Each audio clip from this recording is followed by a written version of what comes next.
Hello again. We were given the opportunity to just take you through some of the other work we're doing. Research is just one part of what our foundation is involved in. So we just wanted to quickly take you through a couple of the other things we've been working on.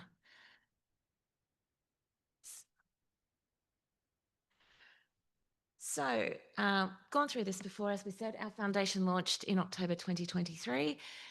Research was one part of what we were doing, but you can see we also focus on advocacy, education, and awareness.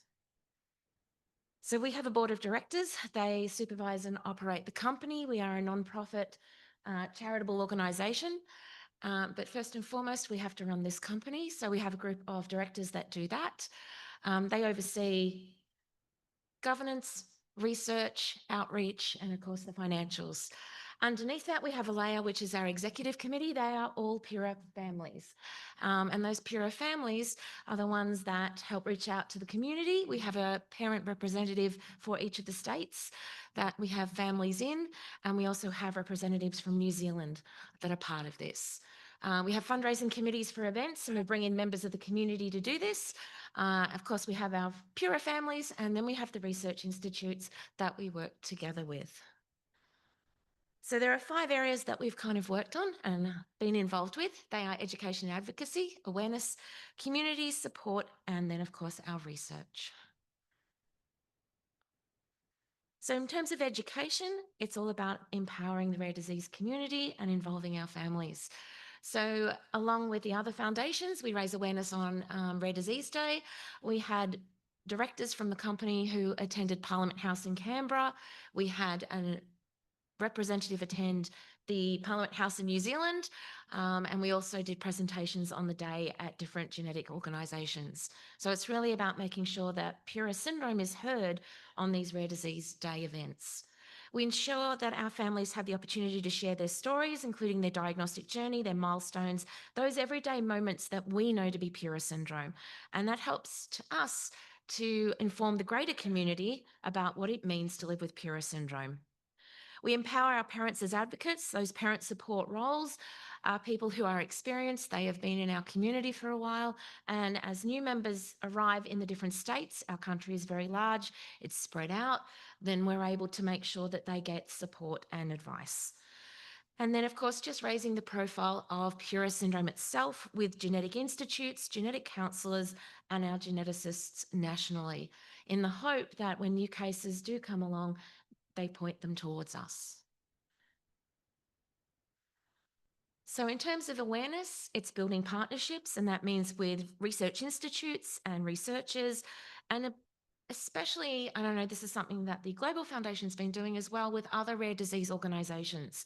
There are so many different rare disease groups, and together we can actually raise awareness, advocate. For us, because of our epilepsy research, that means other DEE organisations that we partner with and work with and gather with. So there's one in particular that we work with and come together at least 3 times, if not 4 times a year on Zoom to see what the other groups are doing. So that's Angelman syndrome, Rett syndrome, FOXG1. There's a number of them where we all come together because we're very similar in presentation and we hope to be able to support one another.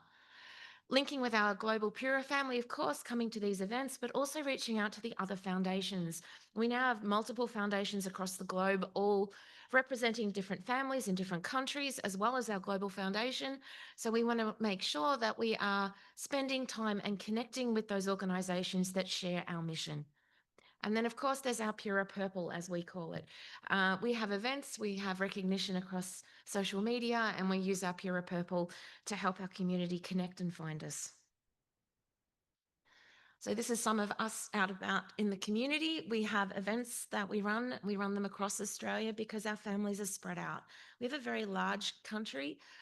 We have families in Brisbane, in Sydney, in Melbourne, and only 1 or 2 outside that. And that's because of where the testing labs are. So a lot of the testing gets done down the eastern seaboard. We want to make sure that we are there for our families. This was run on the 1st of June. We went up to Brisbane. We had families walk the Brisbane Marathon. That's our walking team that you can see there. We also had runners involved as well. The idea to raise advocacy, raise awareness. We work with local newspapers and we try and get the word out. We have researchers who also attend. That was one of our dads that ran a half marathon. So that means sharing the journey and creating space for our families as well. We have newsletters, parent groups, website, and social media to try and make sure that no matter where they are or how remote they can be, because some of our Australian families are in remote areas, that they still feel connected. And part of that is real connections and real support, making sure that we touch base with them. If we know families are struggling a bit with their epilepsy or with just the day to day, we make sure we reach out and connect them and provide them support. We launch new events when we get new families. This year, we've got the Sydney Marathon. We're having a community walk because we now have families in Sydney for the first time. So that means that we can come together and make PURA more visible, and it also helps us reach out to the hospitals and clinicians in those areas.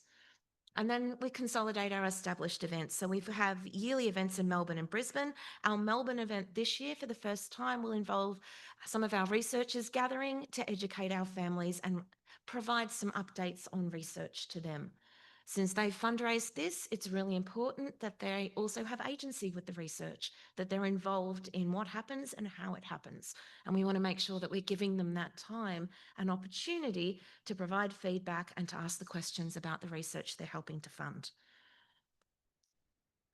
So this was our Melbourne Marathon last year. We had 96 people in our team, all out there wearing PURA and letting people know about it. We had the Herald Sun, which is one of our local newspapers in Melbourne, complete a write-up on us and photograph us for the paper. And a number of our research institutes were involved. You can see Michael in the middle of one of those photos. Last year he walked, this year he's running. So we have this year in particular the Florey Institute, who have our mouse model. We have most of the institute involved in one way or another. The head of the institute is running the half marathon for us to help raise funds and raise awareness. So we have a lot of support. We're incredibly lucky. And as you'd know from being here and attending this event, it really does matter to families when we come together and connect in person. And when you are spread across multiple states and a very large country, as you well know, it can be difficult to connect and to find one another. So bringing our families together is really important for their mental health, for their understanding of PURA, and for their ability to connect with our research team. So in terms of support, what we try and do is make sure that we're able to share what our researchers know in an easy and understandable way for our families. So one of the things that we're looking to work on, and I touched on this earlier, with our communication study is to be able to take the information that's found and make some easy to understand information guides that can help families through diagnosis, schooling and beyond. And we're going to start with communication. The one that will come after that will be epilepsy, because we are working on that new epilepsy research that's only recently launched. The more families that get involved with that, the better we understand epilepsy and the more information that we can then get out so that you have something in easy to understand terms. And I'm hopeful that we can work with Eva and Liz and some of the other foundations, Monica as well, to make sure that we're all able to maybe do some of these different guides and get them together on one another's websites and put this out to the community. We're also looking at creating what we call starter packs for our new families. So what does it mean to get that diagnosis and to suddenly be part of a community? What can we give you? How can we support you? And I'm going to start working with a couple of our newer families who have just experienced this and find out what else we can do and give to try and provide some support. And the last one for us is, of course, navigating our services. We have the National Disability Insurance Scheme in Australia, which is our disability funding. It's changed recently and our families were a bit overwhelmed with what's happened and what it means. So as a foundation, we're able to access some planners and support people from the NDIS to come on a Zoom and speak to our families and give them advice. We have genetic counsellors from the Genetic Support Network of Victoria and the Genetic Alliance Australia who support our foundation. One of the things we're organising is them to come and talk to the board of directors, because we deal with PURA syndrome far more often day to day with our kids, but then also with the foundation, and we need to look after our own mental health and make sure that we're able to keep doing the job for much, much longer. So organising that is part of what we do. We then also have some therapists that have been now starting to connect. So we're connecting physiotherapists across families so that they can then come together and talk about what they're doing. It also provides families with some information and some opportunity.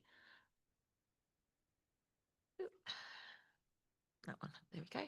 And then, of course, our research. And our research is family focused because they are helping to fundraise it. And that's really important. They decided on the areas that they wanted to focus on, and we've worked through that. But then we need to look at making sure that research is understandable.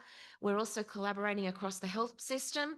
So making sure that we create a clinical care network. And we have clinicians, we have a neurologist and a geneticist in each state, and as well in New Zealand, that are now there so that families can contact them when first diagnosed. And it's really important to build those relationships across the health space. That's information that we're also going to be able to give to Liz and Eva so that they can list those clinicians in their clinician care network. Then we're working with our leading researchers, and that means our institutes like the University of Melbourne, the Florey, to make sure that we're not just involved in Australian research, but in global research, and that these researchers also can provide research that can be accessed globally. And then, as I said, our funding. So one of the things that we needed to do when we started was to be able to fund research. We knew that coming into the rare disease space, a lot of times people will ask, hope, wish that clinicians and scientists will come on and give some free research support. What we wanted to do was make it really explicit. So our families went out and fundraised. We launched on the 1st of October 2023. 2 weeks later, we held our first Melbourne Marathon walk, and we raised $17,000 on that walk. And that meant that we could then come in and start small pilot studies from all these events that we do with fundraising.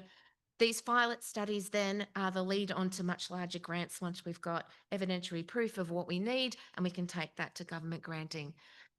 So the communication study is one of those, and we hope to be able to extend that further. We have our own scientific and clinical advisory team. Michael, who is here with us today, is the head of that research organisation group. He's the one that connects with all the different teams. I'm the head of the foundation, but I'm not a researcher and I'm not a scientist. So having Michael in that position to be able to reach out to all of the teams, be involved in all the aspects of our research, and then come back to me as the head of the foundation and to our board of directors and advise us is incredibly important. The University of Melbourne, as I mentioned earlier, is pivotal to the work that we do, and they fund our PhD, but we also have, you can see, a large group of different researchers, from geneticists, molecular geneticists to neurologists. We have translational scientists and neuroscientists there, our speech pathology team, metabolic specialists, and then, of course, Dirk Niesing, who we also gain support from over in Germany. So these were the two research studies that we mentioned earlier. You can email our researchers directly, and that is on our website. The clinician involved in our communication study is Mia, and the research fellow involved in our developmental and epileptic encephalopathy study is Jasmine. You can visit both of those via our website, or you can basically email them direct. We also need to point out as a foundation, that's not our data, that's theirs. So we support, we fund, but we're parents as well. And being parents as well means that we want to make sure that the data is well secured and looked after by our research institutes. So we get those summaries that I showed earlier that kind of give us general information about the research, and we get those quarterly. So we put that onto our social media. So please visit the website, join our Facebook group. We're on Facebook, Instagram, and on LinkedIn. And we give those research updates through our social media and our newsletters. But if you're interested in either of those studies, I think the communication study is also listed in the brochure, thanks to Eva, Liz, Mel, and the PURA Syndrome Foundation for raising awareness of our research and allowing us to be here today. That's all. Thank you.